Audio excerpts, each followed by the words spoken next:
Muy buenas, estamos aquí en nuestro programa Conversan 2, un programa del Centro Virtual Isaacs de la Facultad de Humanidades de la Universidad del Valle, de nuestro canal del Sol, con el apoyo de la Comisión Nacional de Televisión. Bueno, hoy vamos a muchísimas cosas con un invitado muy especial que es Rafael Araujo Gámez, un samario, pero ya casi caleño, está aquí desde 1972, para hablar con Rafael. Tanto es un hombre de radio, es un hombre de cine, le gusta la literatura, es poeta. Vamos a hablar muchísimo con Rafael de todos estos temas, y para hablar con él al doctor Marino Cañizales Palta, un viejo amigo de Rafael con el que vamos a estar aquí en Conversan 2.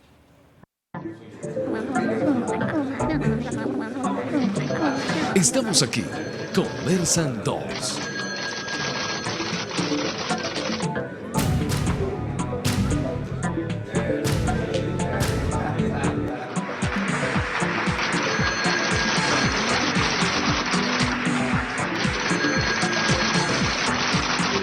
Conversan 2.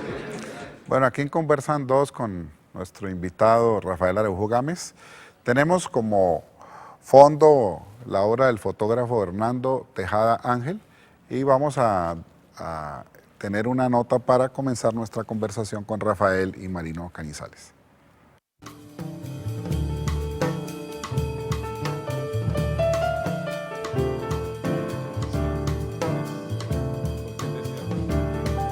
Bueno, yo conozco de toda la vida a Mario Alfonso Escobar, desde muchacho, puedo decir desde los 17 años.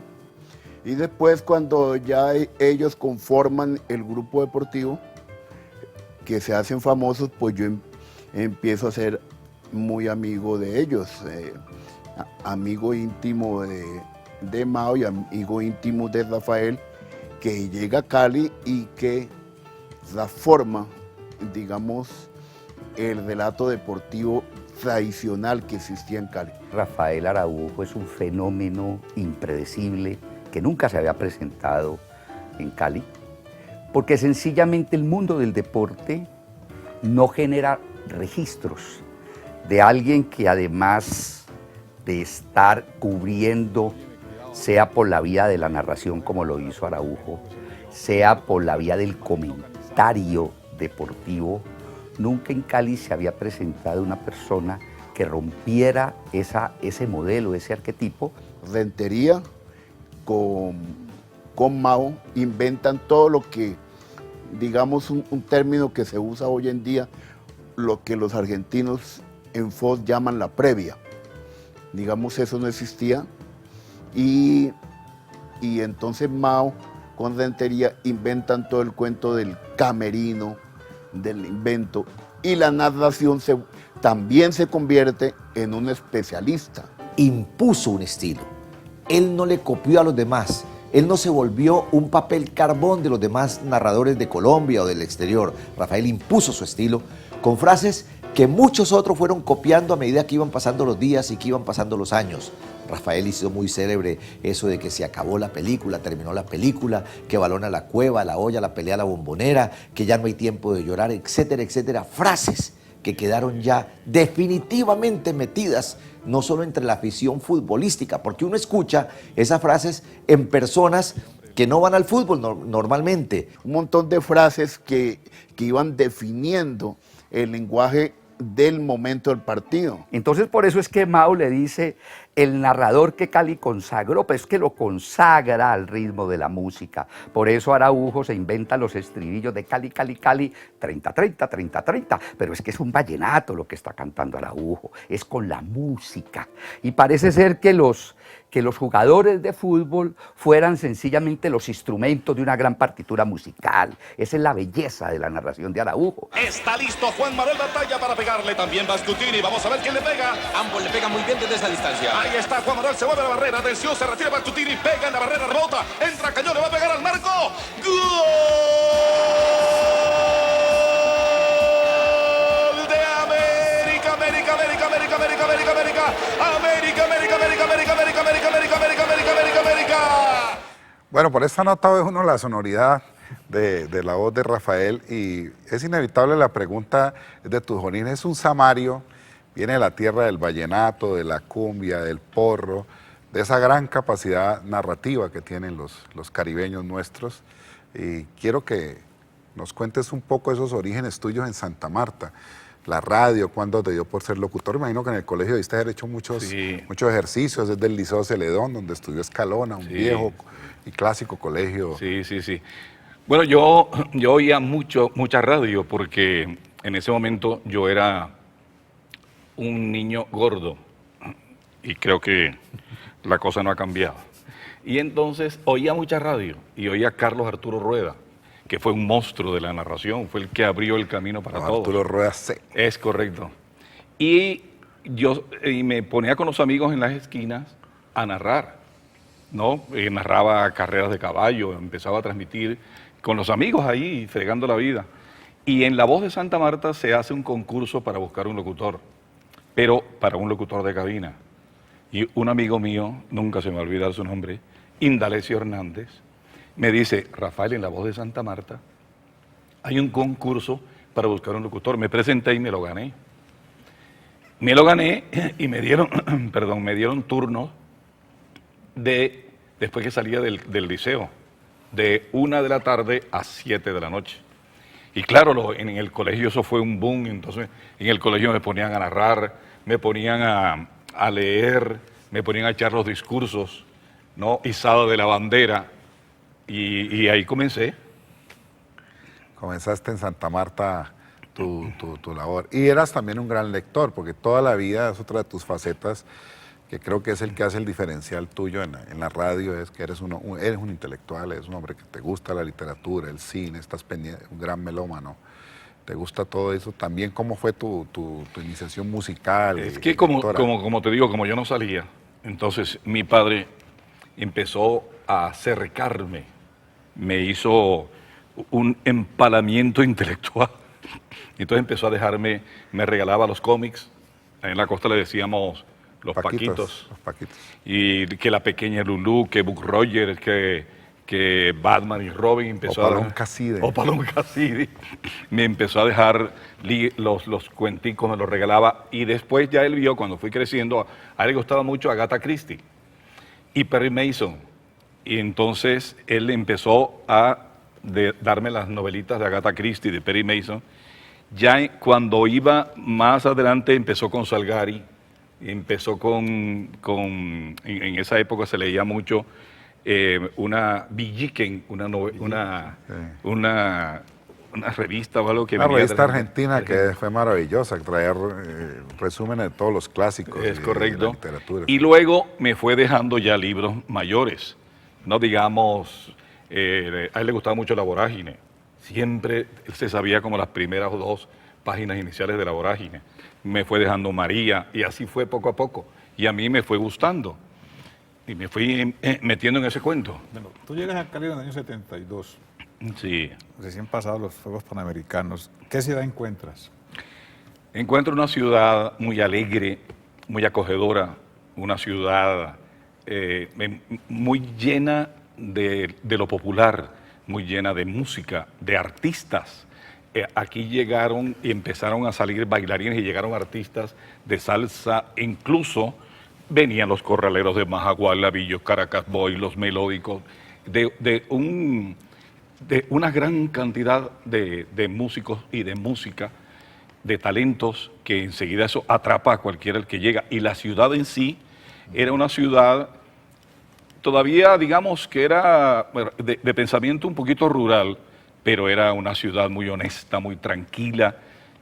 Yo iba, por ejemplo, este es un cuento que la señora mía, que Beatriz nunca me lo perdona. Yo iba a un estadero, más que todo aquí uno que se llamaba El Marqués, que quedaba aquí en la prolongación de la Roosevelt. Me ponía a tomar trago con cualquiera que llegara ahí, que me conocía. A ver, Rafael, en ese momento estaba el boom de Rafael Araújo. Rafael, tal. Me ponía a tomar trago y me lo llevaba para casa a seguir tomando, sin conocerlo. Sin conocerlo. No, y yo pretendía a esas horas de la mañana o de la noche a que Beatriz se levantara para que nos atendiera. Hasta que un día me dijo, tú traes aquí amigos y lo vas a atender tú.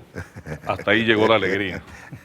Bueno, ¿y qué es lo que primero te seduce de esta ciudad cuando la empiezas a descubrir? Marino, la acogida que tengo. no solamente desde el punto de vista radial, sino que desde el punto de vista personal. Porque en esa época también la cosa caribe aquí pegaba mucho y la ciudad se entregaba totalmente a, como era una ciudad poblada de gente alegre y lo popular era lo que predominaba en ese momento. Entonces la gente que llegaba, la gente caribe sobre todo, que tenía lo que decía Miguel Yusti ahora, musicalidad en el hablar, en el comportamiento, en la alegría, así era Cali en ese momento y predominaba mucho lo popular, ¿no? Sí. Que es algo que tú tienes en la vena por tu origen samario, costeño, que es, dijéramos, tú eres de la tierra de García Márquez, que siempre ha dicho que sus novelas, sobre todo Cien años de soledad, es un vallenato largo, esa capacidad narrativa tan extraordinaria que tienen nuestras gentes y que acá seguramente encontraste. Yo quiero preguntarte, hay una relación muy estrecha por razones históricas entre Cali y el Caribe, entre el Pacífico y el Caribe. Nuestra historia está ligada. ¿Qué sentías tú de esa, por ejemplo, musicalmente, en lo que oías? ¿Cuál era la música que tú escuchabas en Santa Marta, en tu formación, y que acá también se escuchaba? Porque había una relación muy estrecha entre nuestras músicas. Es que a mí me sucedió algo muy particular y eso fue también lo que me gustó de Cali. Yo venía del Caribe con Lucho Bermúdez Porro, con Pacho Galán Merecumbe, con los Corraleros de Majagual, con acordeoneros exitosos, con Aníbal Velázquez, con Alfredo Gutiérrez, y al llegar a Cali también se escuchaba esa música, pero no sé si fue simbiosis o fue algo que me sucedió, que cuando empecé a oír la salsa, empecé a ligar cosas culturales, musicales, de espíritu, de ambiente, que se fue ligando con lo que traía del Caribe, cosa que me ayudó también a comprender esta ciudad, a estar en los ambientes en donde esta ciudad palpitaba. Por eso era una trilogía aquí muy famosa y muy terrible, que eran Humberto Valverde, Miguel Yusti y yo, ¿no? Cuando se presentaba, por ejemplo, Willy Colón, que se presentaba Rubén Blades, Cuando vino la Fania. Cuando vino la Fania, cuando vino la Sonora Matancera. Y lógicamente, esa ciudad que yo encontré en donde existía la música del Caribe, pero digamos ya se estaba como desligando un poco y empezaba a renacer, por decirlo así, en Cali, la salsa, todo lo de la Fania, ¿no? Toda esa cultura musical que se fue metiendo en la ciudad, que ya es difícil ya sacársela a Cali, y con razón. Yo publiqué una novela que se llama Baila Negro Baila, sobre la vida de un bailador de salsa que era Watusi. Watusi fue un eximio bailador de salsa. Watusi María, yo escribí esa novela porque ya empecé a ver en Cali, que fue golpeante para mí, escuelitas de salsa. Aquí hubo un conjunto de bailadores que se llamaba el Ballet de la Salsa. Okay. Y todo ese engranaje musical y de ambiente definitivamente me fue haciendo que me convirtiera en otro caleño más. Es decir, que tu llegada a Cali se podría decir que constituye una segunda educación sentimental, si se tiene en cuenta todos los desarrollos y sensibilidades creadas en Santa Marta. Es decir, que al llegar acá descubres una ciudad donde lo popular es lo dominante y además multiforme, muy rica en expresiones y en configuraciones culturales, musicales. Y veo que esa, yo la llamo así atrevidamente, segunda educación sentimental, es lo que te lleva justamente a la línea de escritor y a hacer Baila Negro Baila, donde recuperas una realidad de baile en el mundo de los afrodescendientes, pero también es un personaje trágico que termina siendo devorado por todo lo que lo sustenta. ¿Cuál es tu pretensión en estos momentos, ya yéndonos por el lado de la literatura, en términos de escritor en relación con la ciudad? Bueno, yo estoy haciendo un poemario, estoy tratando de hacer un poemario que se llama La Ciudad Recobrada, en donde estoy tratando, porque hacer poesía en este momento es muy difícil, no solamente en el pasado, sino en este momento. Hay unos poetas eximios, no solamente en Cali, sino en Colombia y en el mundo. Estoy tratando de hacer un poemario que el título que se me está ocurriendo se llama La ciudad recobrada, en donde trato de hablar de la ciudad, también un poco de la depredación que se ha hecho de la ciudad, de sus buses, de su gente, de lo que uno ve en la calle, de los que están durmiendo, con una palabra que se está utilizando mucho, que yo detesto, que se llama desechables. Y estoy por lo menos en la mitad del libro, pero en estas circunstancias de ahora, que yo me metí desde hace mucho tiempo en la poesía y en la literatura, hacer poesía es dificilísimo.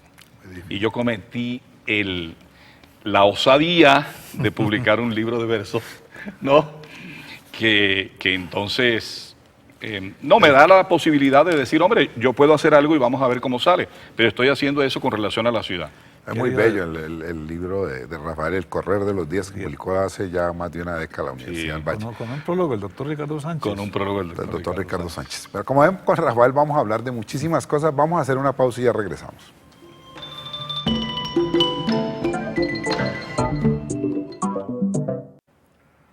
Bueno, continuamos aquí con Rafael Araújo Gámez y nuestro amigo Marino hablando mucho de cosas tan interesantes de la vida de Rafael, de su relación con el deporte, con la literatura y la música. Para continuar esta conversación, sigamos con otra nota. Este es un poema dedicado a mi padre que le decían el Marqués, porque él decía que era el Marqués de Valledupar.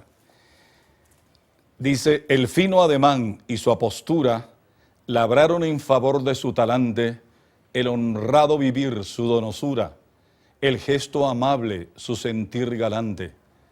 A todos trataba como hermano, con cara alegre y la sonrisa fresca, y su venia saludando con la mano, tenía reminiscencia versallesca.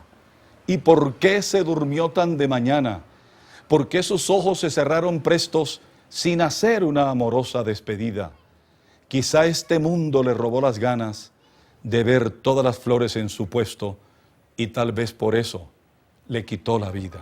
Cuando yo conozco a Araújo, me encuentro con un hombre que además de su actividad como profesional, del comentario, del periodismo deportivo, Araújo es un hombre que ha ido cultivando poco a poco una personalidad ligada a la lectura. Se le fue notando a Rafael ese interés por la cultura y por la lectura y por poemas que él recitaba. Bueno, él tiene una gran memoria y él recita poesía por cantidades. Entonces, yo creo que Mao fue el que le puso el poeta, un poco entre burla y entre marcarlo. El poeta Rafael. Araújo es la única persona en Cali que se ha inventado un grupúsculo, una secta de cinéfilos que llama Los Sospechosos. Ese es un homenaje a una película maravillosa que se llama Los Sospechosos de Siempre, una película con Kevin Spacey. Recuérdense que él es un tullido y al final aparece caminando el tullido. Ese es un homenaje que hace Araújo. Y Araújo uno lo llama los martes o los jueves y él está reunido con sus sospechosos. Él ve mucho cine, es una barbaridad y compra muchas películas. Bueno, cierto día viajamos con motivo de una Copa Libertadores a México. Y Rafael me pidió que lo acompañara a buscar una película que era muy fácil de conseguir. Estuvimos casi 2 o 3 días buscándola en México hasta que la conseguimos y Rafael descansó. Mucho de lo que yo veo de cine y que leo es gracias a Rafael. Rafael me manda, digamos, 10, 15 libros y me manda como 10 películas. Y del cine bueno y del cine malo, porque a veces me ha recomendado cada película que, por favor, prefiero no volverla a ver, ni siquiera en eso, en película. Una persona que se ha esforzado por un rigor intelectual, ahora mantiene su columna en el periódico El País, hizo una novela que es un testimonio que le rescató a Gallego Blanco sobre Watusi, porque el que contaba esa historia pues era Gallego, además porque Gallego fue el primer empresario de salsa caleño. Yo resalto más a Araújo como poeta. Araujo, además de ser un hombre atravesado por la cultura de la poesía. Araujo recita a San John Percy sin ningún problema. Araujo recita los clásicos españoles. Pero lo más importante de Araujo es su gran conectividad con la metáfora.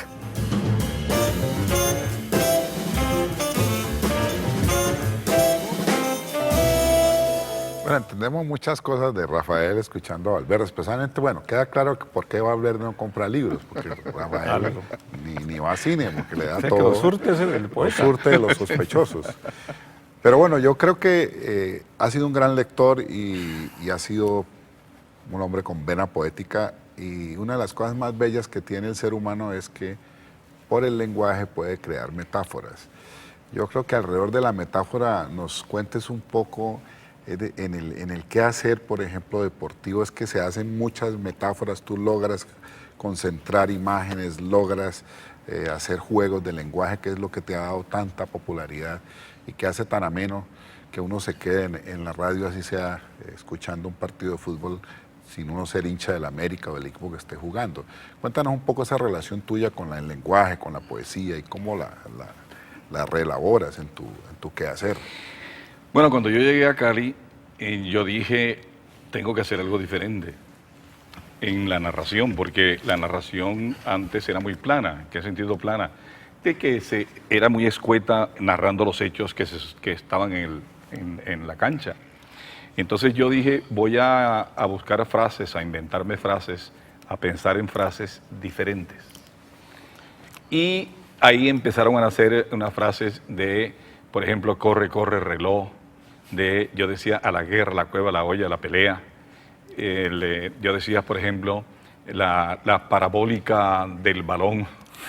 No, yo decía, por ejemplo, muchas frases, y ahora estoy diciendo algo que dice que cuando va el jugador por la derecha, por la punta derecha, y va a centrar, entonces digo yo, abre se mete en el internet, ahí va con la pelota, manda el email y ahí lo está recibiendo no sé quién. Y estoy tratando siempre, casi siempre, de buscarme frases diferentes y metáforas diferentes, imágenes diferentes para el fútbol. ¿Por qué? Yo considero que el fútbol es un deporte muy rudo, a la vez muy bello, pero es rudo en cuanto al choque personal de los jugadores, al enfrentamiento de los jugadores. Entonces quise darle, y estoy tratando de hacerlo, de darle una especie de alegría, una especie de salida más alegre a lo que es ese choque futbolero, y no decirlo. Yo digo muy poco, yo por ejemplo no digo, uy, le entró muy fuerte, no, sino digo, hay falta. Ay, no sé qué. Y traté también de cambiar el lenguaje. Antes se decía, por ejemplo, el goalkeeper, que es el portero. Antes se decía throw-in, que era el saque de banda. Y entonces yo cambié toda esa frase para castellanizar todo. También comenzó ahí la narración a diferenciarse un poco de los demás. Y también, usted sabe que en la novela, en la poesía, frases repetidas se van metiendo. Imágenes repetidas se van metiendo. Entonces yo empecé, a raíz de la literatura, a meter en el fútbol algo que era el tiempo. Yo digo, cuando llegan los 30 minutos, yo digo 30-30, 30-30, 30-30, 30-30, 30-30, o faltan 5, y no para que el público vaya diciendo, si mi equipo va ganando y faltan 5, ay, qué bien, que no sé qué, tal, ¿no? Y de ahí arranca el corre, corre, reloj. Para que no, entonces se cambió un poco en eso, ¿no? Bueno, así has enriquecido la mirada, la apropiación colectiva del fenómeno deportivo y en particular del fútbol, con las innovaciones del lenguaje, que es lo que nos estás planteando, ¿verdad? Al incorporar formas de mirar y formas de narrar y haciendo metáfora con la jugada. Pero yo quisiera mirar también en otra dirección en la cual también tú has sido muy, muy importante para esta ciudad, en la construcción de una gran cultura popular, que es el tema del cine. Cali fue una ciudad de cineclubes, y ya eso es memoria y es pasado. pero tú mantienes para repetir lo de Justi, pero agregando algo más, una exquisita secta del cine que es la de los sospechosos. Sí. Y ahí concurrimos porque yo tuve la fortuna de que me adoptaran. Y he visto comportamientos, actitudes, apropiaciones muy críticas de lo que se ha hecho en Cali y de lo que se hace a nivel internacional. ¿Cuál es tu mirada en esa perspectiva del cine que se ha hecho en Cali en particular? A mí me ha parecido una labor que hay que tener en cuenta, así haya trascendido o no las fronteras. Pero me parece que en ese momento se hizo en Cali un cine muy importante, no solamente para la cinematografía colombiana, sino para la ciudad. Mayolo, Ospina, todos ellos, Oscar Campo, ahora Antonio Dorado, hicieron un gran calidoscopio de ideas, de imágenes que estaban muy ligadas a la ciudad, para bien o para mal, a favor o en contra. Todo lo que tú quieras alrededor de ese grupo, que entre otras cosas se llamó Caliwood. Bien, que se llame así, pero me parece que fue importante, Marino.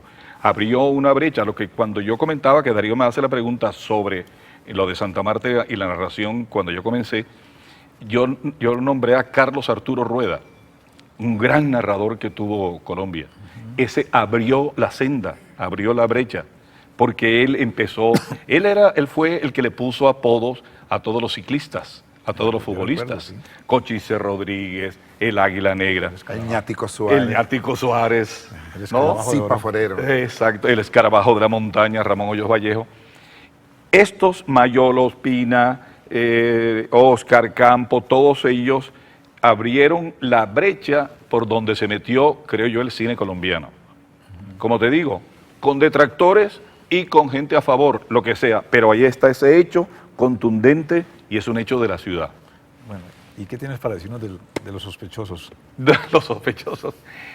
A ver, aquí había un alquiler de video que lo hacía José Urbano. José Urbano. Todavía lo tiene. Y José Urbano, que también es un tipo muy inquieto en el cine y le fascina. Entonces él, como no podía atender el video, ahí tenía un muchacho que la atendía. Y un día, por ejemplo, iba Rafael Araujo y sacaba una película, por ejemplo, Caviría, o sacaba una cosa de Fellini o algo de Hitchcock. Y el tipo se quedaba asombrado, el joven que estaba ahí, porque era uno de los pocos que sacaba esa película. De pronto llegaba otro que se llama Manuel Bergrún, que también cineasta y todo lo demás, y sacaba cosas de Saura, ¿no? y el tipo asombrado. O de Visconti. O de Visconti. Muy Después llegaba Adolfo García, que es un gran abogado, un prestigioso abogado de la ciudad, y sacaba tal cosa. Llegaba Rodrigo Vidal. Y un día dice José Urbano que el muchacho le dijo: oiga, don José, aquí vienen unos tipos sospechosos. ¿Y eso por qué? Sacan unas películas, las películas más raras. Era el que atendía el video de José. Y en ese momento llega Los Sospechosos de Siempre, la película de Kevin Spacey. Y entonces yo dije, bueno, el nombre para nosotros son Los Sospechosos. El muchacho del video dice que somos sospechosos por sacar esta película. Y la película esta, ahí nació. ¿Cuánto lleva existiendo ese grupo? Llevamos 12 años. Después, últimamente, de un año para acá, el doctor Marino ha sido, como dijo él, adoptado en el grupo. O los sospechosos, otros sospechosos, el doctor Marino. Mira, y continuando con esto del cine, hay una gran relación que tú la experimentas y la estudias entre el cine y la literatura. Porque cuéntanos un poco esa relación que tú tienes como lector de libros y que los escribes sobre ellos en los periódicos.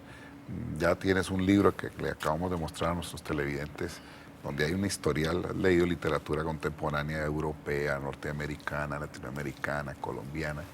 Es decir, ¿cómo es esa actividad tuya con los libros? Y ¿cómo la relacionas con la música y con lo que haces en el cine? Es que en literatura es imagen, es relato. Literatura es mostrarte cosas de los demás, incluso también cosas de ti. La poesía es ritmo, la poesía es música. Y el cine te muestra imágenes, te muestra música, te muestra poesía. El cine comporta, lleva, transporta todas las artes liberales. Entonces hay una relación, un nudo gordiano, pero tremendo, entre cine, literatura y música. Siempre.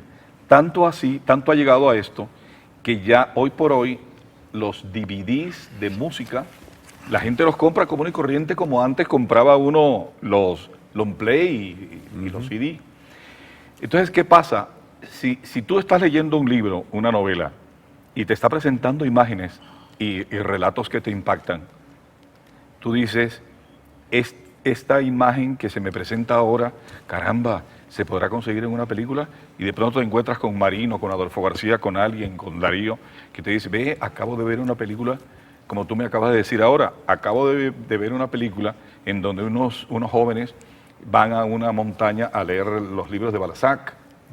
Fíjate la relación intrínseca que hay entre literatura, cine, música, ¿no? Que es está tan fuertemente ligado todo eso, que lo uno irremediablemente, al que le gusta, claro, irremediablemente lo uno te lleva a lo otro, y lo otro así, y se forma una cadena maravillosa y mágica. Extraordinaria. Extraordinaria. Bueno, mira, volviendo al tema de la música y el baile, pues es un hecho cierto y cada vez más fuerte y más reconocido la importancia de la llamada cultura musical de la salsa, en cuya afirmación, desarrollo, reconocimiento han jugado un papel muy importante Valverde, el profesor Ulloa, Medardo Arias, el poeta.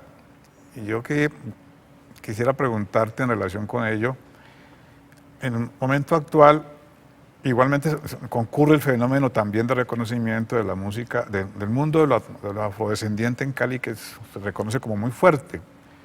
Y en Baila Negro Baila, el personaje pues, igualmente afrodescendiente, pero allí hay el componente es la música y es el baile como expresión de un cuerpo, también como un proyecto de vida.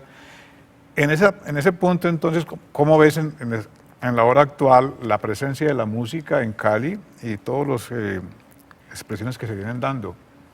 Ahora, es un concepto muy particular. Cali es una ciudad muy musical.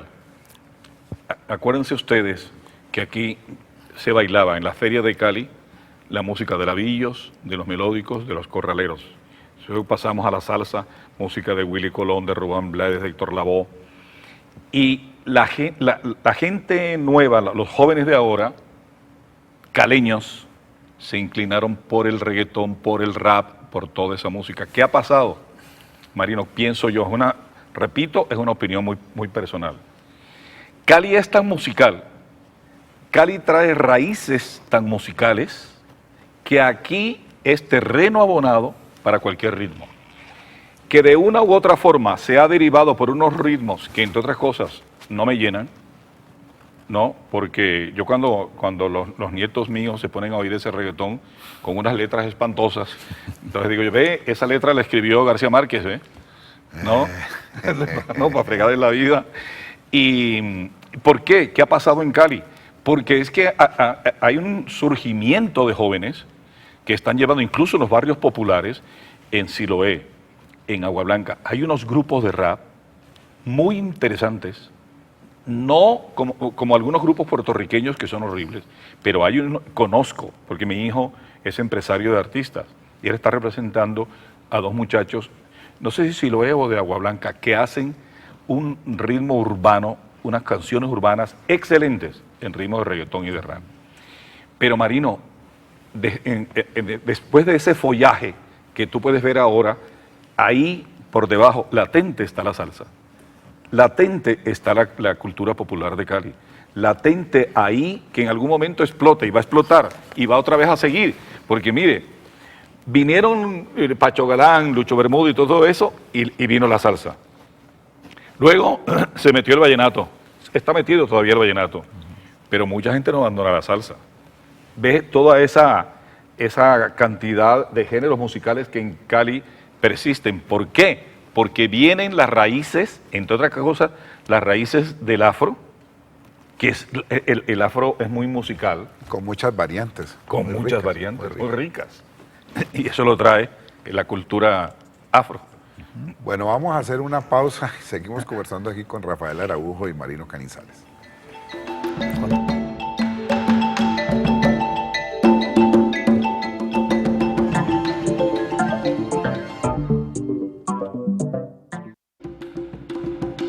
Bueno, continuamos aquí en Conversan 2, hablando con Rafael Araujo Gámez, muchísimos temas, música, fútbol, cine y Marino Cañizales. Vamos a ver otra nota para seguir esta amena conversación con Rafael.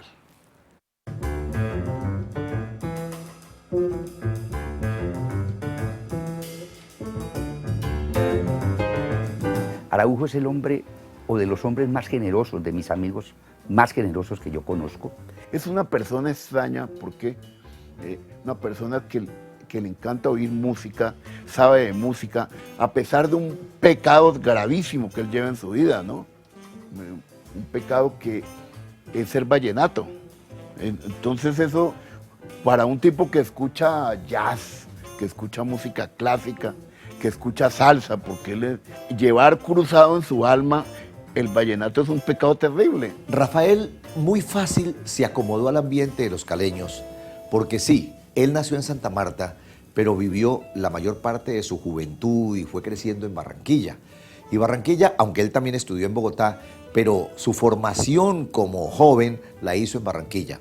Y Barranquilla es una ciudad muy parecida a Cali, sobre todo porque los barranquilleros tienen ese ambiente que, por ejemplo, no tienen los bogotanos o que no tienen los paisas, y ya son otra cosa, importantes en la geografía colombiana, importantes para nosotros en nuestro país, pero no tienen la chispa, el ambiente, la tomadura de pelo, que es tan característica en los costeños y en nosotros. Por eso Rafael lleva tantos años viviendo en Cali. Eso sí, sigue siendo costeño. Uno creería que Araujo es barranquillero, pero Araujo tiene las maneras, las modas de los aristócratas cartageneros.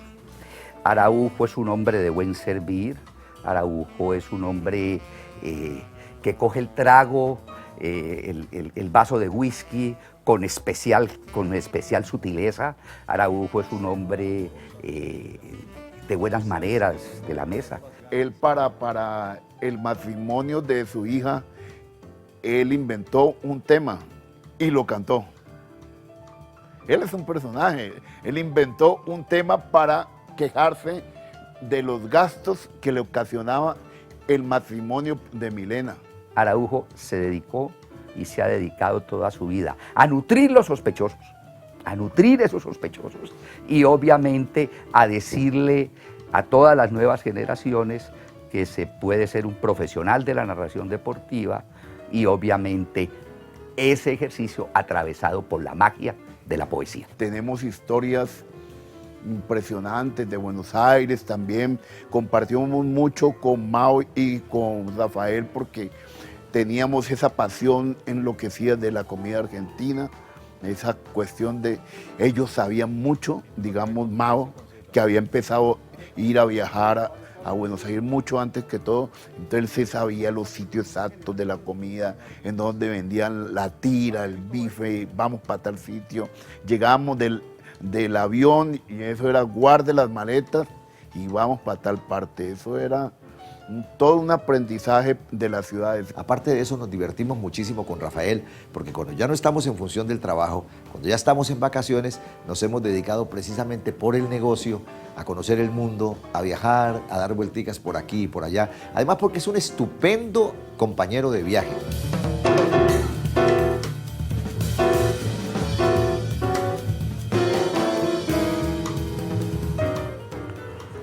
Bueno, por esta nota, un viajero, un buen gourmet, compositor.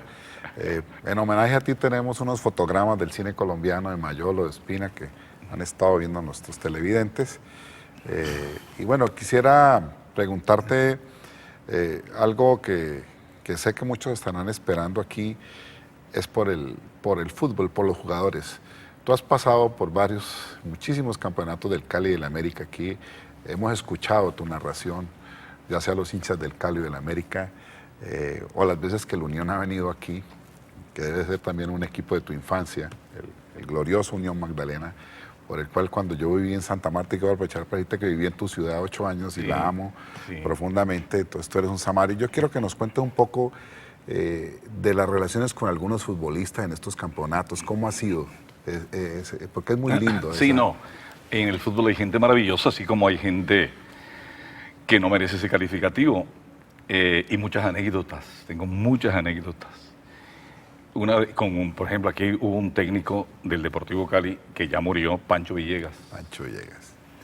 Y una anécdota. El primer campeonato del Deportivo Cali en el 65. Sí, claro. Doctor, usted también está muy enterado del fútbol. Yo era hincha furibundo. Y una vez vino aquí un jugador barranquillero que se llamaba, porque creo que murió ya también, de apellido Romero, y le decíamos Romerito en el América. Y en ese momento también estaba la selección Brasil, que había ganado el campeonato del año 70 en México, que era una fantasía y tenía un mediocampista Rivelino, que manejaba la pierna izquierda espectacular. Este Romerito llega a la América y yo empecé a narrar, que era barranquillero, entonces yo dije, no, al paisano voy a darle. Y me manejaba la zurda, le decía, ahí va Romerito, la zurda de oro, Romerito, ahí viene por la derecha y tal. Y me encuentro con Pancho Villegas, Rafael, venga. Si la zurda de Romerito es de oro, ¿de qué carajo es la de Rivelino?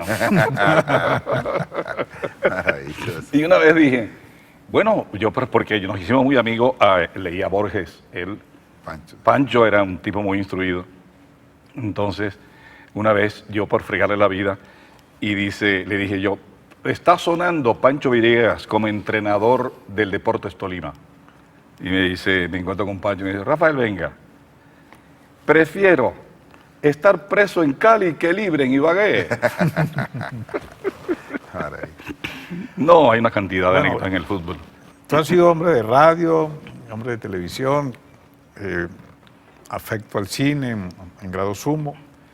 E igualmente, una faceta que se te conoce poco y que yo pude descubrir yendo a Los Sospechosos, que es tu gusto por la fotografía, además porque eres un gran cultor de la imagen. Eso se ve en tu casa y se ve en tus gustos y en tu forma de hacer tu trabajo. Y te vi con la intención fuerte de incursionar en la fotografía, incluso fuiste a la academia de Arley Acosta. ¿Qué pasó? Lo que pasa, Marino, es que la fotografía me fascina muchísimo, la imagen, lo que tú dices. Y más que todo eso lo aumentó un libro de Susan Sontag, que se llama De la fotografía. Y empecé a tomar fotos, pero la fotografía tú tienes que salir, tiene que ir a los sitios. Y como yo estoy cultivando más la escritura es soledad y desde dentro de la casa. Entonces no pude, porque Arley me decía, que tiene una gran academia y es un gran fotógrafo, Arley Acosta, me decía, si tú vienes aquí tienes que salir sábados y domingos, vamos a los farallones, vamos al bosque, vamos a la ciudad, Entonces, si estoy metido en el cuento de la escritura, de la lectura, del cine, no me quitaba tiempo para estar en eso. Pero también supe, mi querido Darío, que el doctor Marino también ha incursionado en ese campo. La fotografía, claro. La fotografía. Además del pensamiento político. Es correcto, ¿no? Oye, en tus días de radio iniciales en la década del 70, yo te pude ver desde la distancia, porque no te trataba en forma directa, y como animador y presentador de grandes eventos de música. Me pareció verte una vez en un concierto de la Sonora Matancera. Sí. Sobre eso quisiera preguntarte, porque no solamente era la Sonora, que a todos nos enloquecía positivamente por su gran peso específico en la cultura popular.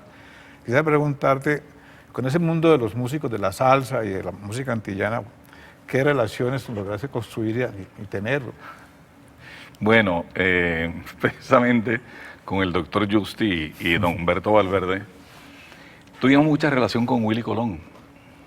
Gran personaje en escenario y no. Ahora, me estás preguntando por los de la Sonora. Los de la Sonora pasa mucho que ellos estaban metidos en la música, sí, vivían la música, pero también arrastraban ciertos desvaríos de los cuales no se puede contar, pero que eran, cogían la vida en una forma tan alegre, tan humorística, tan llena de detalles chéveres con los demás en reuniones, eran maravillosas. ¿Qué pasó con la Sonora? Estaba de gerente Eduardo Rueda Santos de Caracol y Alfonso Prieto, quien fue el que organizó el Ballet de la Salsa, hizo un contacto en Nueva York con un representante de la Sonora. Alfonso Prieto va y le dice a Eduardo Rueda, yo trabajaba en Caracol también en ese momento, va y le dice a Eduardo Rueda que él había conocido al representante de la Sonora, que por qué no lo traían, que en ese momento la Sonora no costaba tanto, la traída. Y Eduardo tenía amigos en la industria, porque él era el gerente de Caracol y existía la posibilidad de traer la Sonora y lo trajo, y trajo a la Sonora.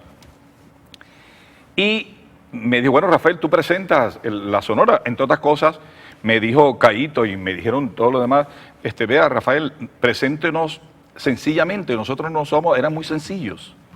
Preséntenos sin muchos ditirambos ni sin mucha prosopopeya. Entonces, yo los presenté, y aquí la Sonora Matancera con la música de la alegría. Ya. Entonces, después del show, que fue en la Plaza de Toros. La Plaza de Toros, sí. Sí, después de ese show nos fuimos a comer, bueno, comer fue al final, después nos fuimos a tomar trago, nos fuimos a Juanchito, pero ya estaban con cierta edad, había unos que no podían ir, fue Carlos Argentino, fue... Celio González. Celio, bueno, fueron pocos. Rogelio No, jamás. Rogelio, ¿cómo? Rogelio era un dictador, ¿no? Y él era el que marcaba. Sí, y el irreverente de Mao le dijo, vea, Rogelio, pero si es que esa guitarra no se siente. Y él le dijo, pero la disciplina sí. ¿Y qué pasó en Juanchito? Y él era... no, ahí fuimos a ver el baile, estaban enloquecidos con la forma... En ese momento había una cosa particular en Cali, que había los long play y la gente ponía el long play en otra revolución. 45. Sí. En 45. Para bailar más rápido. Para bailar más rápido, y ellos estaban asombrados. Se asombraron de ver a la gente bailando en esa forma, con un ritmo impresionante. Y decían que ni en Puerto Rico, ni en Cuba, ni en Nueva York se bailaba así. Quedaron impactados, tanto que Rogelio siempre buscaba, y ellos, individualmente considerados, los cantantes, buscaban la manera de venir a Cali. Ellos después, posteriormente, vinieron, Daniel Santos vino solo, la mayoría vinieron solo, Nelson Pinedo vino solo, y la Sonora vino muchas más veces. Sí, claro, mucho. Pero yo cometí un error, yo no seguí cultivando, hombre, ese acercamiento, no, y las otras veces no pude, ni siquiera me acerqué, no sé por qué, se me pasó pecata minuta. Ahora. Pecata minuta. Bueno, pero conociste de cerca cosas que figuras son muy legendarias para Cali, como a Celia Cruz. Con la voz. Con la voz. Claro. Con la voz era terrible.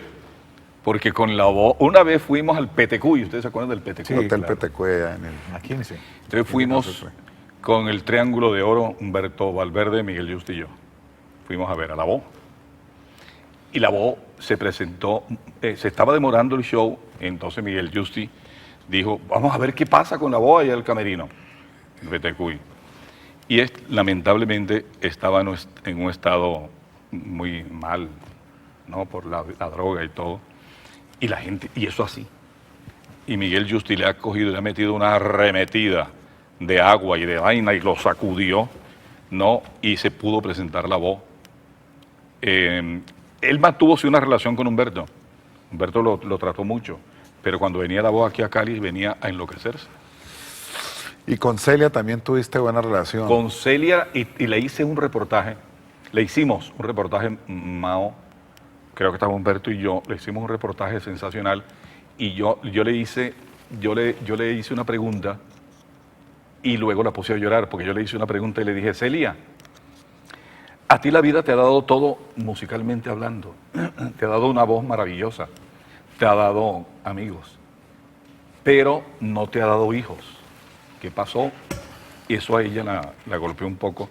No he podido, chico, pero ¿pero qué? Pero no, ya Dios no quiso eso y tal. Y le dije, no, pero es que tú no necesitas eso, porque tú tienes muchísimos hijos. Somos nosotros y somos los que te quieren. Y esa mujer se fue en lágrimas en la entrevista.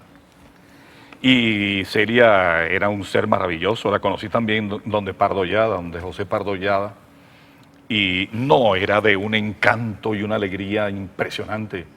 Era una fiesta ella. Una fiesta y tenía una cosa particular. Ella estaba echando un cuento y te cantaba. Te estaba hablando de algo y te cantaba. Oye, mira, como esa canción que dice, la vida es un carnaval, que no sé qué cosa. No se paraba, porque es que hay artistas que van, se presentan y separan la virtud que tienen de su vida personal, por decirlo así. Entonces, tú puedes ver a un cantante, sale, se presenta y ya en la relación personal no es el cantante, sino ya es una persona. ¿Sabes quién era así? Cantinflas.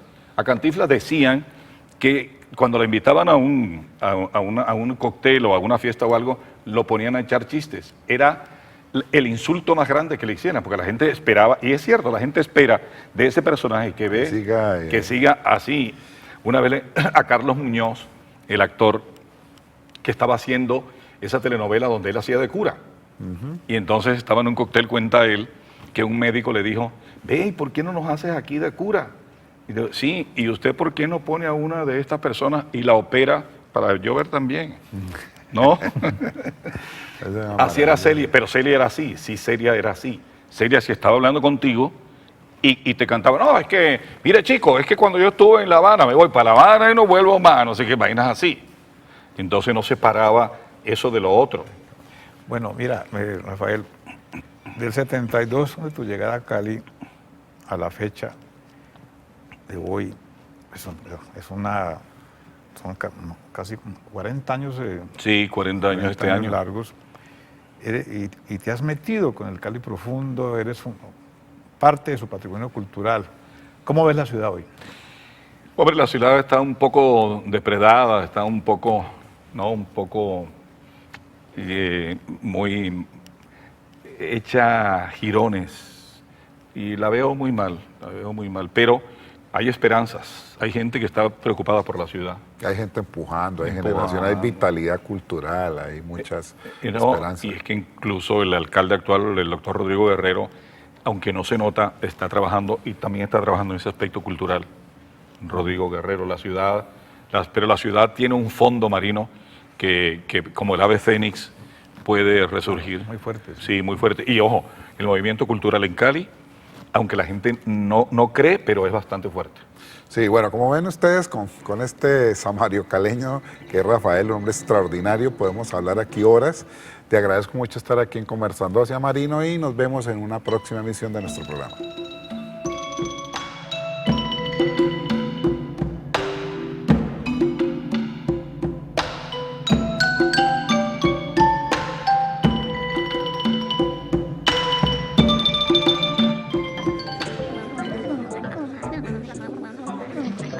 Estamos aquí, Conversan 2.